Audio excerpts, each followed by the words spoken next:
पहले तो आपको समझना चाहिए कि अंदर क्या है, ठीक है, और बाहर क्या है।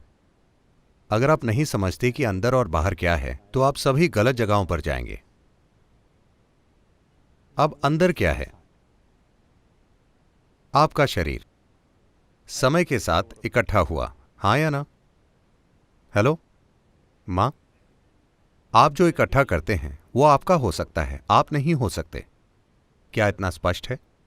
वो जो भी हो, जो आप इकट्ठा करते हैं वो आपका हो सकता है, आप नहीं हो सकते।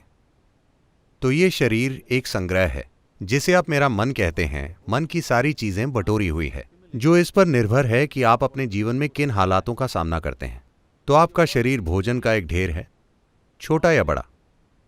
आपका मन प्रभावों का एक ढेर है, फिर से छोटा या बड़ा। इन दो ढेरों के बीच आप कहां हैं?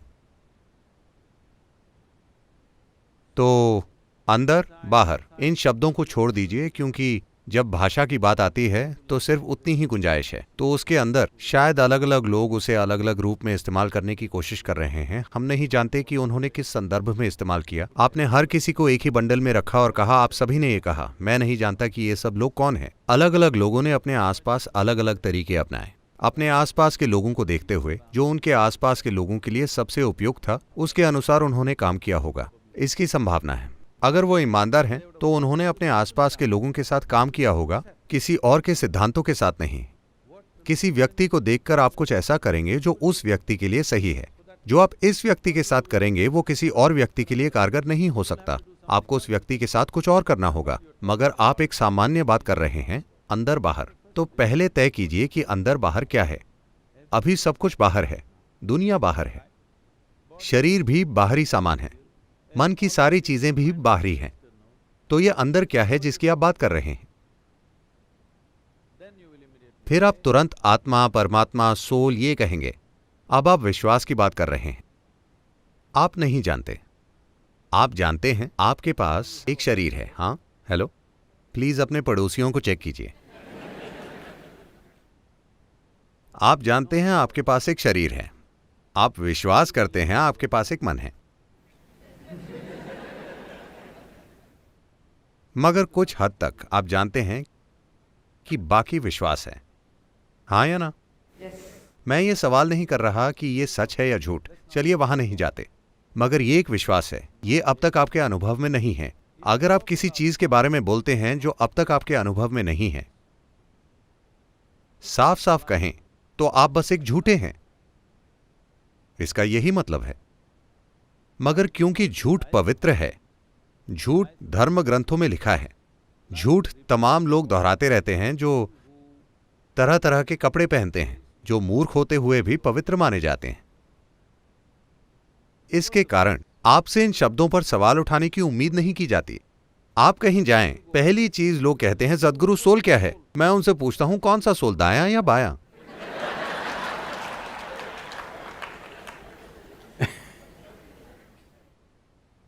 तो चलिए ऐसी चीज की बात ना करें जो आपके अनुभव में नहीं है।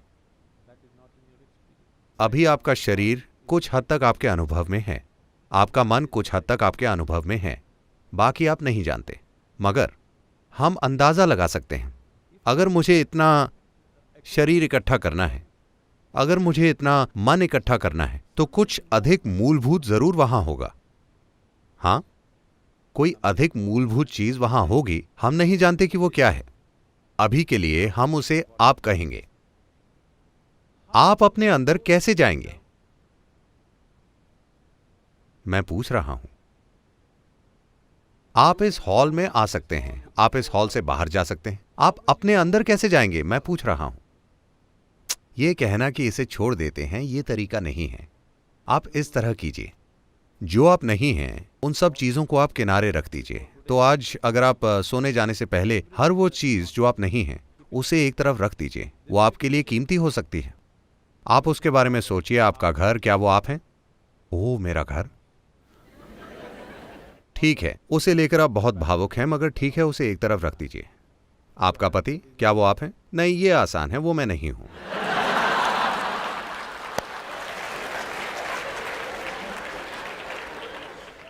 मेरे बच्चे, क्या वो मैं हूं? ओ थोड़ी मुश्किल है, मगर नहीं, वो मैं नहीं हूं। वो आपको बताना शुरू कर रहे हैं। अगर वो 12 साल के हो गए हैं तो उन्होंने बता दिया होगा। तो जो कपड़े आप पहनते हैं, क्या वो आप हैं? नहीं। जो शरीर आप पहनते हैं, क्या वो आप हैं? नहीं। ये सब विचार और भावनाएं, क्या ये आप हैं? नहीं। सब कुछ जो आप नहीं हैं उसे एक ढेर में रखिए। भौतिक रूप से नहीं, दिमागी रूप से ये कीजिए। सब कुछ किनारे रख दीजिए। देखते हैं, हर दिन आप इसका अभ्यास कीजिए। एक दिन जब आप सफलता से हर चीज को एक ओर रख देंगे, जो आप नहीं हैं, जो आप हैं वो वहां होगा।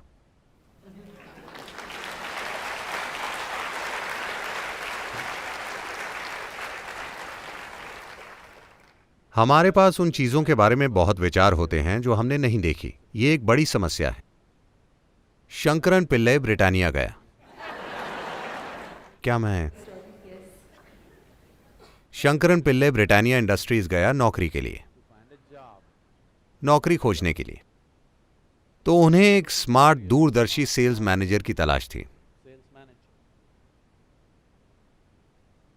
उन्होंने उससे एक सवाल पूछा, क्या अधिक दूर है, मुंबई या चांद?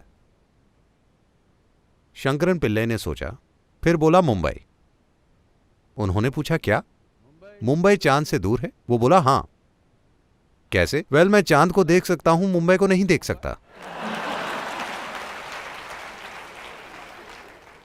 तो मैं ये कह रहा हूं, अगर आप अपने मौजूदा बोध से चलेंगे तो आप गलत निष्कर्षों पर पहुंचेंगे। तो निष्कर्ष निकालने की हड़बड़ी में ना रहें।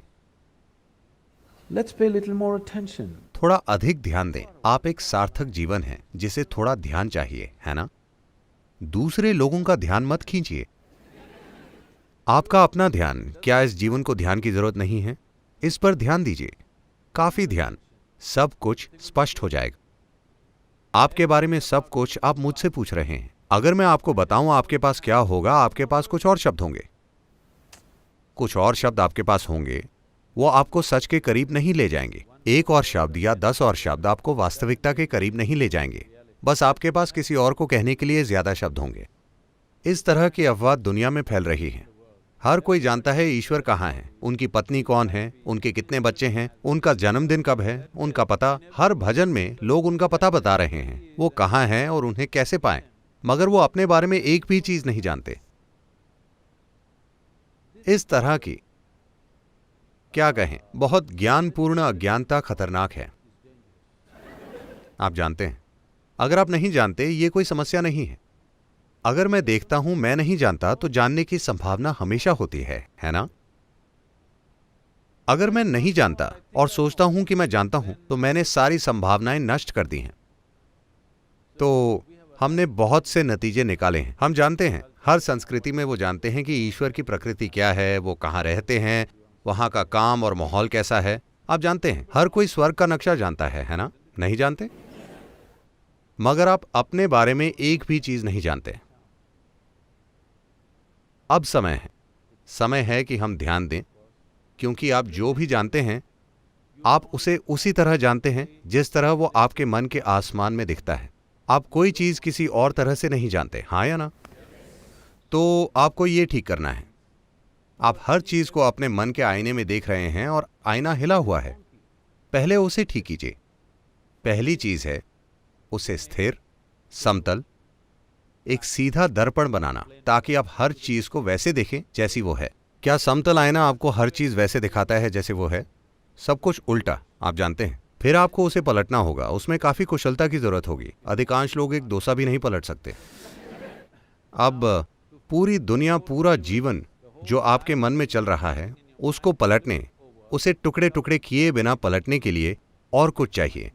मगर पहली चीज है आईने को सीधा करना, ताकि वो आपको हर चीज वैसे दिखाए जैसी वो है, किसी और तरह से नहीं। अभी सब कुछ इस तरह दिखता है कि आप किसी चीज से कैसे जुड़े हैं। हर पहचान ने आपके मन के आईने को बिगाड़ दिया है और वो आपको चीजें बिल्कुल अलग तरह से दिखाता है। सबसे पहले उन चीजों के बारे में बात करना बंद कर दें जिन्हें आप नहीं जानते। कोई सोल, कोई आत्मा, परमात्मा नहीं, ईश्वर नहीं, दिव्य नहीं, स्वर्ग नहीं। ऐसी चीज की बात कीजिए जिसे आप जानते हैं, और फिर अगला कदम उठाने की इच्छा तीव्र होगी। वरना जब आप स्वर्ग का पूरा नक्शा जानते हैं तो किसी चीज पर ध्यान देने की जरूरत क्या है?